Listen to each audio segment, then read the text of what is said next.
Cinematic Moves, Volume 2.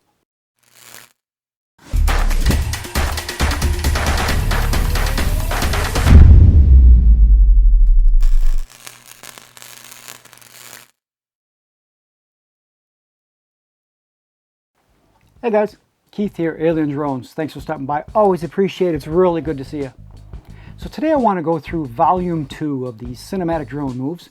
And if you didn't see the first volume, Volume 1, I will put that link up here. And the difference between the Volume 1 and the Volume 2 is that in Volume 2, the moves are going to be a little bit more complex, but the payoff and the cinematic value is going to be huge. Go ahead, take some time, review Cinematic Moves number 1. That'll help you get some basics if you haven't already.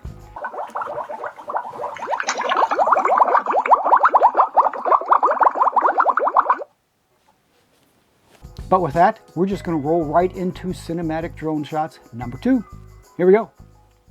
So the first move is the fly through tight spaces move. And it's like it sounds in that you're actually navigating the drone through some very tight spaces. And the parallax as items fly by you really makes for an interesting move, a very interesting reveal. It is a little more difficult to do. I'm thinking of actually creating a video just to show how I created this move, because there's a lot into it, a lot of preparation, a lot of site work to make sure that the thing actually works out. But it's a beautiful move if you can master it. Number 2 is an orbit. And the orbit is really one of my favorites as well, because there's multiple types of orbits. You can have flat orbit, such as this one is showing, where you actually have a fixed point of interest and you do an orbit at a particular height all the way around it. It's an absolutely beautiful way to show objects in the foreground, background. You get this parallax as you're moving around. And I would recommend that you learn how to do an orbit manually rather than using the software point of interest. But as you notice, it absolutely is gorgeous. You get a 360-degree view just orbiting around and trying to keep your point of interest right in the center of the frame. Here's just another example of that on some waves, another fixed point of interest. Again, you can actually see this from a different direction. And if you have your lighting right, you'll get lighting from all different directions. And your blues and your whites and your greens will show up in all these beautiful colors because the light will hit them from different directions. So just a fantastic way to show off a point of interest. Moving point of interest. So you're going to actually do an orbit around a moving object. And this is much more difficult because you have multiple axes. Not only are you rotating around the point of interest, but now you're actually trying to navigate sideways, reverse, and forward depending upon where you are around the point of interest. So that's a lot more difficult to master. But again, doing this manually, you'll be able to master that versus trying to do it with the software. And of course, lastly, don't forget that to end a move such as this, you get a beautiful orbit. You can actually do an up orbit, actually rotating away. And that orbit will actually be a beautiful way to end a scene when you're done with your orbit and actually finish it rather than just cut it off. Next, a jib shot. So the first is actually a descending jib shot, where you start above with your point of interest down, and you drop straight down. And as you go down, you're actually going to raise your gimbal to keep the point of interest in view. And the beautiful background kind of coming up and your point of interest centering in your frame just gives a fantastic, majestic view as this all comes into your focus. Next, of course, you're going to have the ascending jib move, just opposite of that, where you start down with your point of interest in front of you, raise up alongside of it to give a beautiful view of your point of interest as you raise. And then as you get higher and higher, you actually tilt down to keep your point of interest in focus.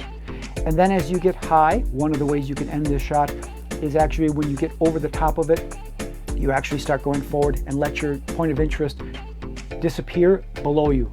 Excellent way to end a shot. Next is going to be a surprise reveal. Surprise reveal is a little more difficult because you start on an object that's actually farther away and you zoom around and end up in front of something very close up that you didn't expect when you had this big faraway view. Nicest way to do this one is start down close to your point of interest, zoom up away, and then reverse it in post. The next sets are going to be the chase moves. And these are going to involve moving points of interest. And again, these get a little trickier because you're trying to keep a moving object in your point of reference here, in your point of view. And the first one is a sideways. And of this one is the easiest because you can just kind of fly sideways, keep your object in your field of view. And the next one is actually going to be a follow, where you're actually above and back, gimbal pointed down slightly. And as your object moves forward, you kind of go back and forth, just keep your moving point of interest in your frame. It's very interesting. Get that beautiful motion and sunlight glistening. Absolutely beautiful way to follow a moving point of interest and keep it interesting. So it's a good time to take a quick intermission. And if you found anything of value so far, please take the time, hit the like and the subscribe. I really appreciate it. And this is one of my favorite moves as well, and you'll know why when you see the intermission.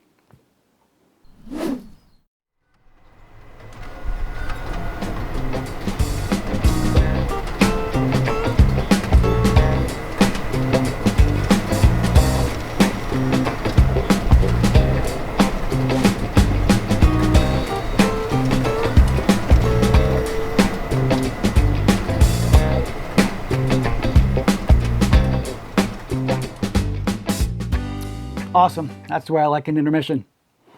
So the next one is the stationary reveal of a moving object. And this one is interesting because you don't have to do a lot of moves with the drone. You actually position yourself above the point of interest and have it move into frame as a beautiful reveal all by itself. And then it actually can go across the frame, you can follow it somewhat, and then you actually leave it exit the frame as well. Next move is an overtake. You actually start before your point of interest, pointed down with the gimbal, and actually fly over it. And as you get over the point of interest and display, you can actually tilt the gimbal up and do a much larger reveal of an object or a landscape beyond. So here's another example where you actually have your point of interest below, and you actually fly up and over it, and once you get past your point of interest and it exits the scene, you can tilt up gimbal to reveal a beautiful landscape beyond the point of interest.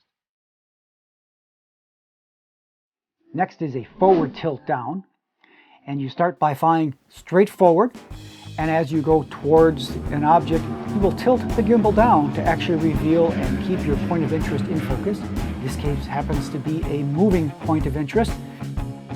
Here's another example where you actually have a stationary point of interest, and you fly forward over the top, and as you get farther along, you actually point the gimbal down to try to keep your stationary point of interest in view.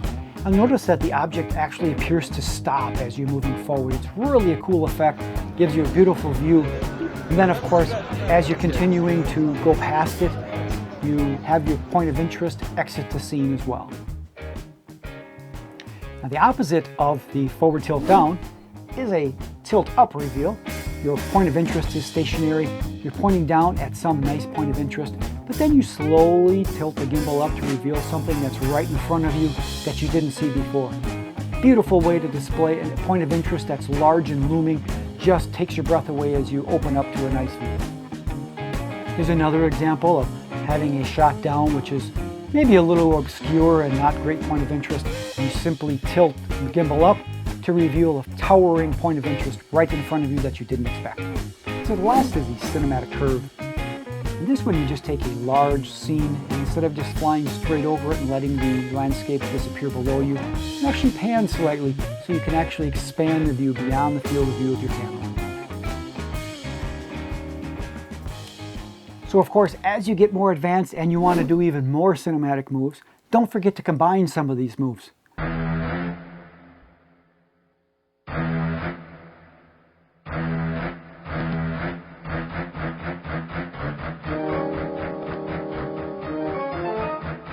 So in this one, you'll notice that I started by doing a fly through, did a chase of a moving point of interest, did a crop duster move along the water, did an actual rising jib, and then to end the shot, did a beautiful overtake. So that's all I have for volume 2. I hope it was of use to you, and if so, please click the like and the subscribe. Always appreciate it. Subscribe will let you know when the next volume is out. Of course, I want your comments as well. What was your favorite move? Do you have a move that you'd like me to include in the next volume? Leave it in the comments below. With that, until next time, good flying.